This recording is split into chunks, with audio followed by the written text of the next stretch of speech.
Hello दोस्तों, good morning. स्वागत है आपका एक नए लेक्चर में। तो कुछ दिनों से लेक्चर नहीं आ पा रहे, तो उसके लिए मैं माफ़ी चाहूँगा। कुछ चीज़ों में मैं व्यस्त था, इसलिए लेक्चर नहीं आ रहे थे।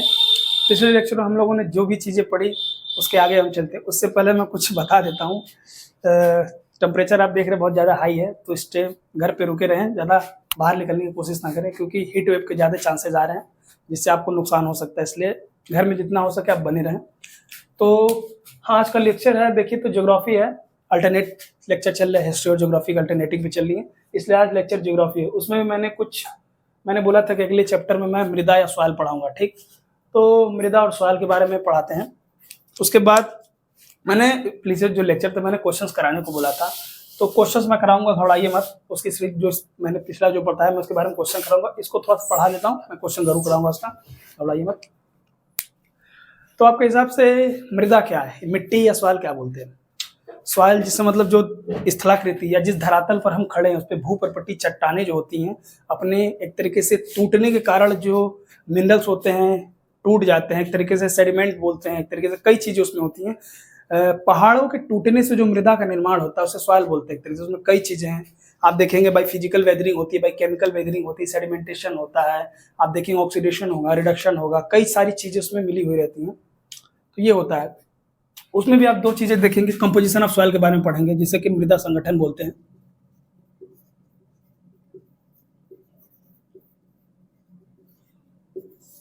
इसमें भी क्या है, ऑर्गेनिक मिनरल देख सकते हैं,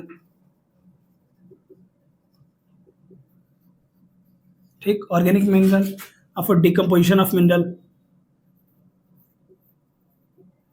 डिकम्पोजिशन ऑफ मिनरल का मतलब होता है कि जब चट्टानें टूटती हैं, एक तरीके से सॉइल का निर्माण कैसे होता है? सॉइल का निर्माण एक तरीके से डिकम्पोजिशन ऑफ मिनरल, पहाड़ के जब पहाड़ टूटते हैं, अपक्षय जिसको बोलते हैं वेदरिंग, जब पहाड़ों के टूटने से जो परपटी या धरातल पर जो मृदा एक तरीके से परत जिसकी जमती है, एक तरीके से आप देखेंगे भृंगाल जिसे बोलते हैं, एक तरीके से भुरभुरे टाइप की जो मिट्टी हमारे जमीन पे या एक तरीके से अर्थ में देखने को मिलती है, उसमें कई तरीके से organic mineral, decomposition of mineral एक तरीके से। और फिर आप देखेंगे सॉइल सोल्यूशन देख सकते हैं।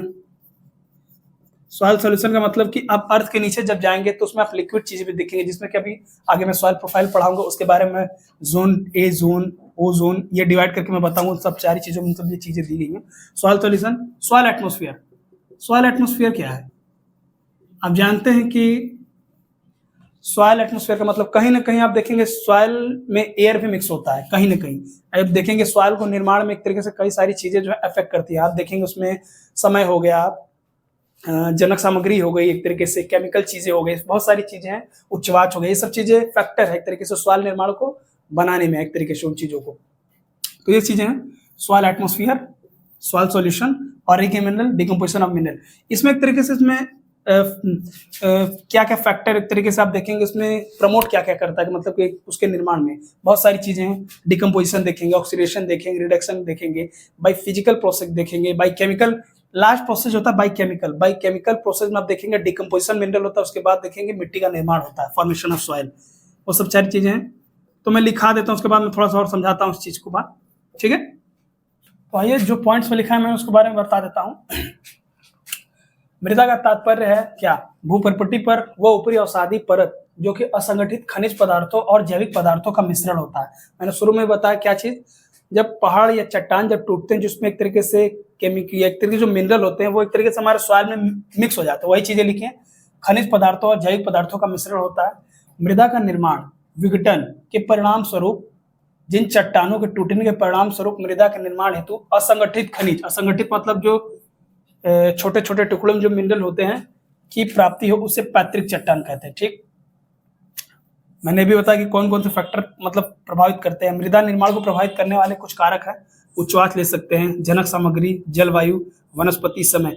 ये जो फैक्टर ये तो निर्माण में भी हेल्प करते हैं, लेकिन आप देखेंगे इंडिया में या वर्ल्ड में कहीं आप तरीके से कई तरीके से मृदाएं पाई जाती हैं, जिसमें कि आप देखेंगे एलुवियल सॉइल है, रेड सॉइल है, ब्लैक सॉइल है, येलो सॉइल, ये सब डिफरेंट टाइप की सॉइल जितनी सॉइल मिलती हैं उन चीजों में उनके अलग अलग एरिया में पाने के कारण क्या क्या है, जलवायु प्रभावित करती है उनको, वनस्पति भी प्रभावित करती है, समय भी प्रभावित करता है, उच्चवास सबसे ज्यादा प्रभावित करता है किन क्षेत्रों में, जैसे इंडिया में आप देखेंगे इन क्षेत्रों में कोस्टल एरिया सॉइल कुछ और पाई जाएगी, इन एक तरीके से यह यहाँ कुछ और पाया जाएगा सॉइल, यहाँ कुछ और पाया जाएगा। औषधि एक तरीके से जलोढ़ मृदा वहां पाया जाए जहां मैदानी क्षेत्र, उन क्षेत्रों में जलोढ़ मृदा बहुत ज्यादा पैमाने पाई जाती है। ठीक, ये ईस्टर्न चीज है, ये ईस्टर्न पार्ट है। यहाँ पे देखिए सॉइल डिफरेंट पाई जाएगी, ये सब सारी चीजें, ये सब सारी चीजें इफेक्ट करती है। ठीक, इसके बाद मैं बताता हूँ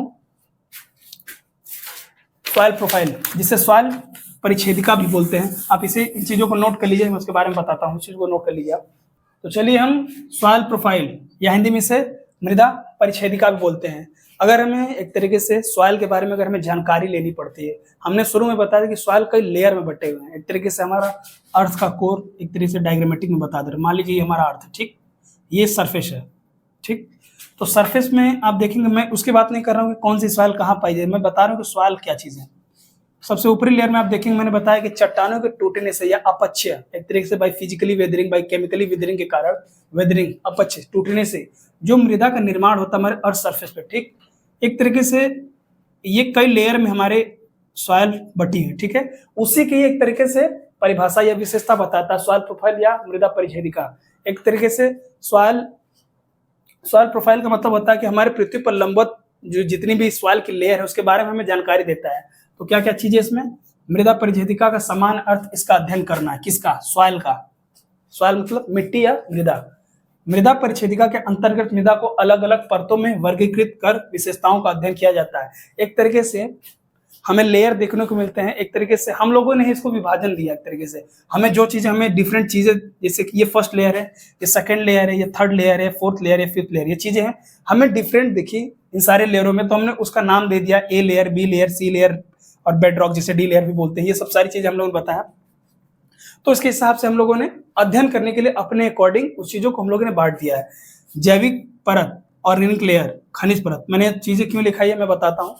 जैविक पदार्थ का मतलब होता है डेड ऑर्गेनिक मटेरियल, मतलब कि जैसे कि कोई जानवर हो गया, कोई डेड ऑर्गेनिक, एक तरीके से जैविक खाद हो गया, जितने भी ये सब सारी चीजें हैं एक तरीके से वो सॉइल के अपर मोस्ट लेयर में ही रहती है।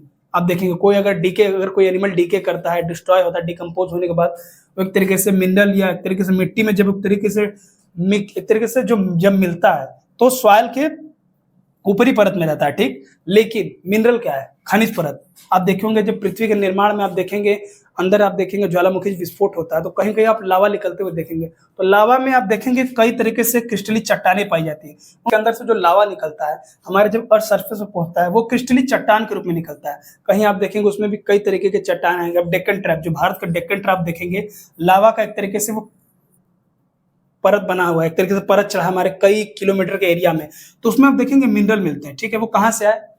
हमारे अर्थ के इंटीरियर पार्ट से वो चीजें जब विस्फोट होता है ज्वालामुखी तो उसके अंदर से बाहर चीजें निकलती है तो हमें मिनरल देखने को मिलता है। वही चीजें हैं कि मतलब हमें नीचे लेयर में जब जाएंगे तो हमें खनिज पदार्थ देखने को मिलते हैं।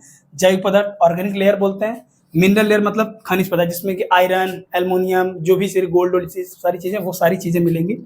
ठीक है, एक चीज मैं बताता हूँ, सबसे ऊपरी लेयर को हम जैविक परत बोलते हैं। ठीक है, लेकिन अब जब हम ऊपर से नीचे की तरफ जाएंगे तो ये जैविक परत हमें कम देखने को मिलता है, लेकिन इसकी मात्रा बढ़ती जाती है। ठीक, खनिज परत या खनिज की मात्रा बढ़ती जाती है। हम टॉप टू बॉटम जाएंगे तो एयर की मात्रा कम होगी। क्यों? क्योंकि आप देखेंगे लैटराइट सॉइल, आप लोगों ने लैटराइट सॉइल देखा होगा।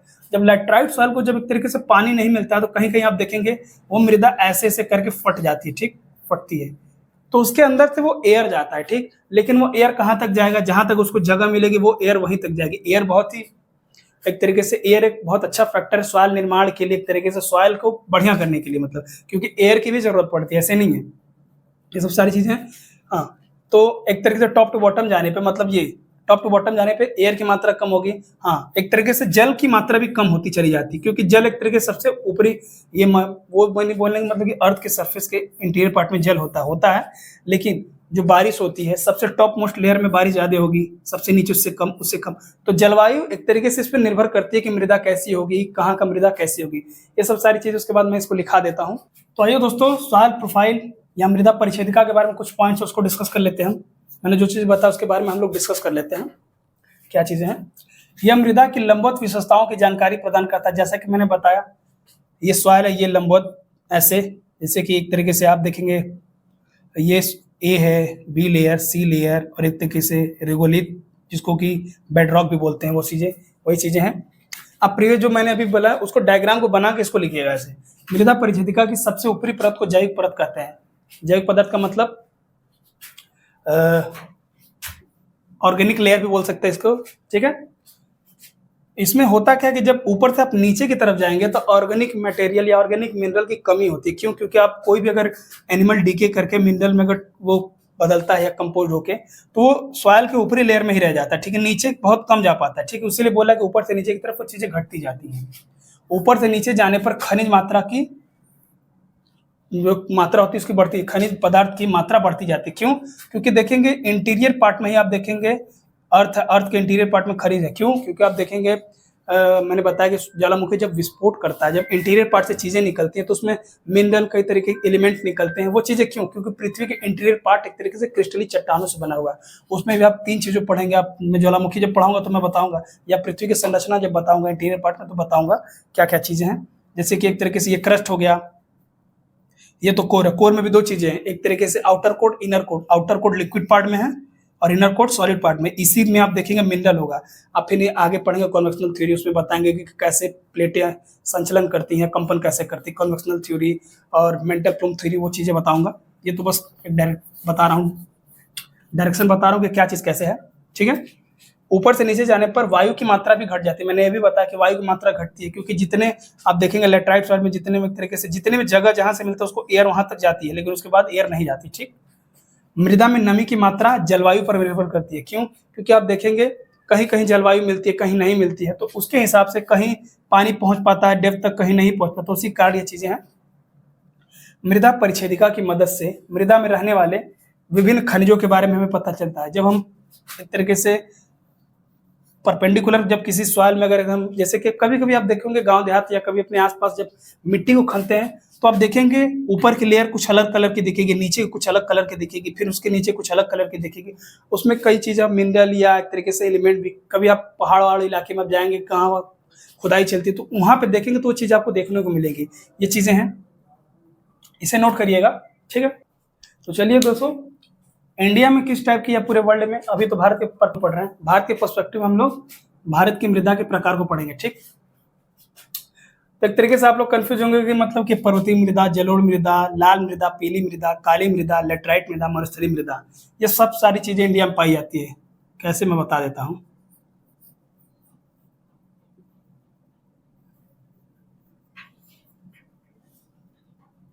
ये हमारा इंडिया है, ठीक। ये हमारा गंगेटिक प्लेन है। उसके पहले मैं बता देता हूं कि भारत के मृदा के प्रकार को किसने बताया था। आईसीआर 1929। आईसीआर मतलब Indian council of agriculture research. इसने 1929 में इंडियन सॉइल को एक तरीके से इन इतने भागों में बांट दिया क्षेत्र के हिसाब से। मैंने बताया था कि इंडिया में कहीं स्थलाकृति आप देखेंगे, यहाँ की स्थलाकृति कुछ अलग है, मरुस्थलीय है, यहाँ की स्थलाकृति कुछ अलग है, मैदानी क्षेत्र की स्थलाकृति अलग है, पूर्वी भारत की स्थलाकृति है। उनके आधार पर, उनके संगठन के आधार पर मृदा को एक तरीके से वर्गीकरण किया है, मतलब कि इन इतने पार्ट में मृदा को बांटा गया, ठीक। उनमें पर्वतीय मृदा, पर्वतीय मृदा में कौन सी, वेस्टर्न घाट, ईस्टर्न घाट और कुछ हिमालयन रीजन के, कुछ नॉर्दर्न उत्तर पूर्वी भारत के जो भी हैं, और फिर जलोढ़ मृदा जो सबसे इंपॉर्टेंट है, अबाउट 40% इंडिया के लैंड पे पाई जाती है। सबसे ज्यादा गंगेटिक प्लेन, गंगा और ब्रह्मपुत्र के मैदान में इंडिया में, ठीक है। और कुछ कोस्टल प्लेन में जहां नदियां समुद्र में मिलने से पहले जब डेल्टा का निर्माण करती हैं, वहां पे भी एक तरीके से जलोढ़ मृदा हमें देखने को मिलती है। लाल मृदा और काली मृदा, सबसे अगर दूसरी इंपॉर्टेंट कोई मृदा मानी जाती है तो काली मृदा, क्योंकि एक तरीके से कॉटन का जो एक तरीके से महाराष्ट्र नहीं बोलेंगे, एक तरीके से पूरा डेक्कन प्लेटू जो क्षेत्र है, ये डेक्कन प्लेटू आप देखते हैं, वो एक तरीके से ब्लैक सॉइल के लिए बहुत फेमस है। ब्लैक सॉइल किसके लिए फेमस है? कपास के लिए, ठीक, कॉटन। मरुस्थलीय मृदा आप जानते हैं, एक तरीके से एरिड्यूल, राजस्थान का क्षेत्र आप जानते हैं, उन क्षेत्रों में मरुस्थलीय पाया जाता है। और रेड सॉइल, रेड सॉइल आप अन्नामलाई कभी जाएंगे, अन्नामलाई या नीलगिरी आप देखेंगे, लीची, एक तरीके से काजू, इन सब चीजों की जो खेती जहां होती है दक्षिण भारत, ये पॉइंट है। यहाँ पे कुछ क्षेत्रों में और फिर कुछ इन क्षेत्रों में रेड सॉइल पाई जाती है, ठीक। लेटराइट सॉइल कहाँ पाई जाती है? आप लेटराइट सॉइल कभी यहाँ आइए, केरला से लेकर एक तरीके से आप यहाँ से गोवा से लेके केरला के तट पर जाएंगे, लेटराइट सॉइल आपको देखने को कुछ क्षेत्रों में लेटराइट सॉइल देखने को मिलते हैं। लेटराइट सॉइल उतना इंपॉर्टेंट मेरे हिसाब से इंपॉर्टेंट तो नहीं, एक तरीके से उतना उपजाऊ मृदा नहीं मानी जाती, लेकिन काजू के लिए बहुत फेमस है। क्यों? क्योंकि उसमें एक लीचिंग प्रोसेस होता है। लीचिंग प्रोसेस क्या होता है अभी जल्दीबाजी में बता रहा हूँ, मैं बताऊंगा क्या चीजें हैं। जब आप देखेंगे कि ये वेस्टर्न घाट है, जब बारिश होती है, बारिश जब कंटिन्यू होती है तो वहाँ लेटराइट सॉइल जो पाया जाता है वहाँ लीचिंग प्रोसेस होता है। लीचिंग मतलब कि कंटिन्यू जब कहीं बारिश होगी तो मिट्टी जो होती है चिपचिपी हो जाती है। मिट्टी जब चिपचिपी हो जाती है तो अपने साथ जो खनिज या एक तरीके से जैविक पदार्थ जो होते हैं अपने साथ पानी डेप्थ में चली जाती है, वो लेके चली जाती है, जिसके कारण कि सरफेस पे जो देखेंगे खनिज पदार्थ नहीं मिलते, इसीलिए इसको लेटराइट सॉइल बोलते हैं। ऊपरी परत एक तरीके से अनउपजाऊ हो जाती है, जिसके कारण तरीके से उतना उपजाऊ नहीं होती है, इतनी मतलब कि खेती उती के लिए नहीं, कुछ विशेष प्रकार की चीजें यहाँ पर उगाई जाती है। ठीक, ये सब सारी चीजें मैं उसके बारे में एक पर्वतीय मृदा बताऊंगा, फिर अगले लेक्चर में इस चीजों को बताऊंगा। पर्वतीय मृदा क्या है? पर्वतीय मृदा मैंने बताया कि वेस्टर्न घाट के कुछ हिस्से में, ईस्टर्न घाट और कुछ हिमालयन रीजन में और कुछ उत्तर पूर्व इलाके में पाई जाती है। इसका निर्माण कैसे होता है? पहाड़ों के टूटने या अपक्षय के मतलब टूटने के परिणाम स्वरूप इन मृदाओं का निर्माण होता है। आप देखेंगे पहाड़ी इलाका में जब भी जाएंगे तो इनके एक तरीके से सॉइल जब आप देखेंगे तो छोटे छोटे टुकड़े में बटे होते हैं। ठीक, एकदम एक तरीके से बोले तो भुरभुरे टाइप के। ठीक, और वो अर्थ के सरफेस पे ऐसे होते हैं। लेकिन आप पर्वतीय क्षेत्र में जब जाएंगे तो वहां की मिट्टियों को देखेंगे तो उनके आकार में थोड़ी सी इनकम्पेरेटली इन चीजों में थोड़ी से आकार बड़े होते हैं। ठीक, ये चीजें हैं। और एक तरीके इन क्षेत्रों में जैविक पदार्थ पाए जाते हैं, क्योंकि आप देखेंगे लैंड स्लाइड होते रहते हैं। लैंड स्लाइड होने के कारण जो जीव जंतु डीके करके मरते हैं या दब के जब मरते हैं तो डिकम्पोज होकर वो जैविक पदार्थ बनते हैं, वो जो मिट्टी में मिल जाते हैं। ठीक है, इसलिए वहाँ चीजें पाई जाती हैं।